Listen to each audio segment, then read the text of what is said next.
Shabbat Shalom.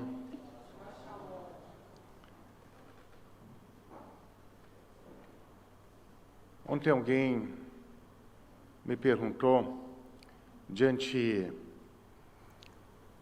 tanto da proximidade do Shabbat, como em função de notícias tristes e lacerantes, se poderia desejar o Shabbat Shalom. A primeira dúvida é se poderia antecipar o voto de Shabbat Shalom, e a segunda é se poderia desejar Shalom no momento em que o coração estava despedaçado e dilacerado. E as duas perguntas têm resposta positiva. Sim, dizemos Shabbat Shalom ao nos aproximarmos do Shabbat, e porque a ideia de Shalom vem a permear a cada dia, ou seja, não fique circunscrita de hoje, mas irradie a cada instante de nossa vida. E, sobretudo, nos momentos mais conturbados, mais dilacerados, mais árduos.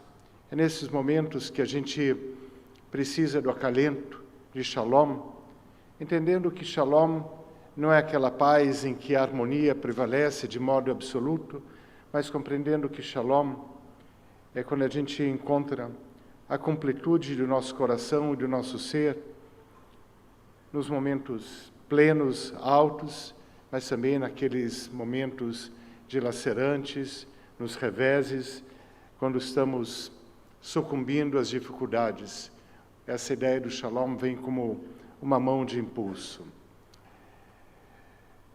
Há poucos dias nós celebramos Shavuot, a festa da entrega, do recebimento da Torá. E uma das maneiras de celebrar Shavuot é estudando. E aqui na área, essa prática tem sido constante ao longo dos anos. E nesse último Shavuot, foi estudado o dilema da escassez. O dilema da escassez diante da falta de recursos médicos e recursos que, por mais abundantes que sejam, sempre vão faltar diante das múltiplas e várias necessidades. Ao me preparar, ao estudar para esse estudo que aconteceu em Shavuot, parentes com pleno sucesso, já fazendo a propaganda para o próximo, cujo tema não sei, mas vai ser igualmente sucesso, me deparei com um texto de um médico. E no texto de um médico ele falava: temos a questão jurídica, como decidir a justiça, aonde alocar os recursos e para quem, de que modo, quais são as prioridades. Temos a questão econômica, aonde alocar os recursos econômicos para que as necessidades sejam supridas. Mas, novamente, o dilema continua, porque temos questões éticas, filosóficas, como estabelecer esses critérios. E nessa colocação, o médico colocou que o pano de fundo de tudo isso, de todos esses dilemas, é a confiança ou a desconfiança. Porque aquele que precisa, que quer, que necessita os recursos, pode ficar desconfiado de que quem tem que prover os recursos nunca vai dar o suficiente que o paciente necessita. Então, o médico sugere que a confiança, através de um processo de educação, de um diálogo genuíno, seja sempre estabelecida. E quando esse esteio da confiança for estabelecido, que não é nada, definitivamente nada fácil, os demais critérios éticos, filosóficos, jurídicos, médicos, econômicos, vão ser mais fáceis de serem solucionados. Mais fáceis não quer dizer que completamente solucionados. Enfim, ele coloca o esteio da confiança para lidar com os dilemas da vida. Aqui, o dilema da escassez. Nos deparamos essa semana com uma paraxá que traz como um dos temas a quebra da confiança. A paraxá descreve a quebra da confiança a nível familiar. Mas aqueles que comentam, que estudam a paraxá, a Torá, estendem essa quebra da confiança para as várias relações as familiares, as múltiplas relações que acontecem dentro dos vários níveis familiares, as quebras de relação de confiança entre parceiros de uma atividade, negócios entre amigos, num convívio. E a palavra para expressar em hebraico a quebra da confiança é ma'al. Ma'al, em hebraico escrito com mem, ain e lamed. Essa palavra, como mencionei, começa com a letra mem. A letra mem em hebraico é muitas vezes o prefixo de um lugar. Por exemplo, Misadá, que é restaurante, é o lugar da comida. Mem é um prefixo de lugar. Então, aqui, esse mem seria o prefixo de um lugar. Mas de que lugar? Qual o lugar da quebra da confiança? E aí vem as duas letras seguintes que formam a palavra al. Até no aleino a gente tem isso. Aleino, al. Al é sobre. Então, é o lugar no qual eu estou sobre o outro.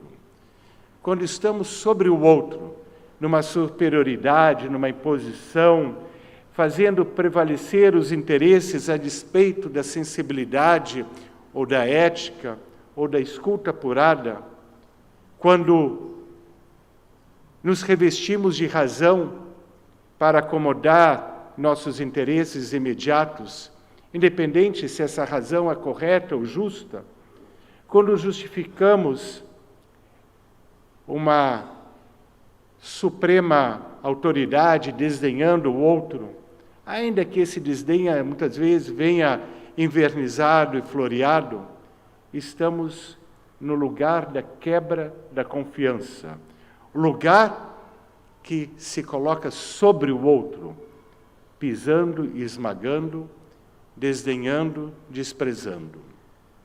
Essa quebra da confiança que acontece de múltiplas maneiras e várias formas, gera atritos, desentendimentos. Os entendimentos e atritos vão como uma bola de neve crescendo, tornam-se rancores que muitas vezes dão nós, e aí um culpa o outro e a gente já não sabe mais de onde vem a origem, porque você fez isso, mas eu fiz isso porque você fez aquilo. E nesse imbróglio, esquecemos muitas vezes de perguntar, e agora? Como resolver? Ou vamos somente adicionar elementos nocivos, tóxicos, que vão alimentando esse lugar de que eu sou certo, você é errado, eu sou superior, você inferior?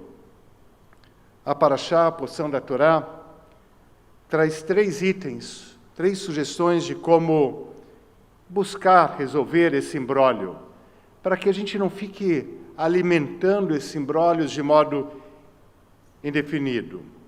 O primeiro, a Parashá descreve buscar o Cohen, o sacerdote. Mas vamos esquecer o sacerdote em si e vamos enfatizar, buscar ajuda.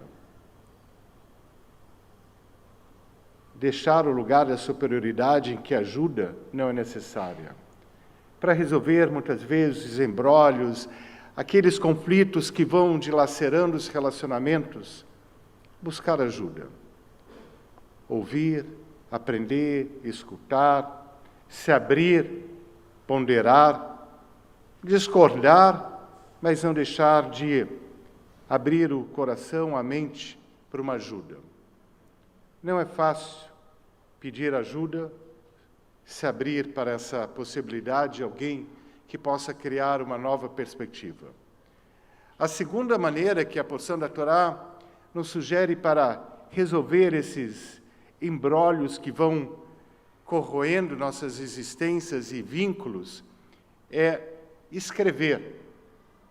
Escrever pode ser também falar, porque é colocar as palavras, assumir. Quando a gente não assume, não escreve, não fala, a gente vai se deixando ruminar pelas palavras não ditas, mas que estão em nosso coração. Também falar, escrever, assumir é ganhar consciência. quando a gente ganha consciência, não necessariamente a gente resolve o problema, mas a gente dá um primeiro e fundamental passo para estar alerta que o problema existe e que requer uma solução, para que a gente tente controlar o problema e não por ele ser controlado e domado. E a terceira e última sugestão que a porção da Torá dá é num ritual que tem um aspecto enigmático, mas cujo simbolismo traz uma bela mensagem. O ritual de águas amargas, Mei Amarim em hebraico. Mas a gente tivesse que utilizar águas amargas. Como uma água pode ser amarga? Mas a ideia da água é de diluir o problema. A água dilui o problema. Ao invés de avolumarmos o problema, de fermentá-lo e fomentar, diluir o problema. Mas diluir o problema também implica em reconhecer que há algo amargo. Não é fácil lidar com os problemas, mas é melhor lidar com os problemas do que fingir que eles não existem, ou do que falsear suas soluções. Às vezes, é através da amargura que a gente vai, em algum momento, encontrar uma almejada doçura e restabelecer, assim, o desejo expresso a cada semana ou, quem sabe, a cada dia de Shalom. Shabbat Shalom.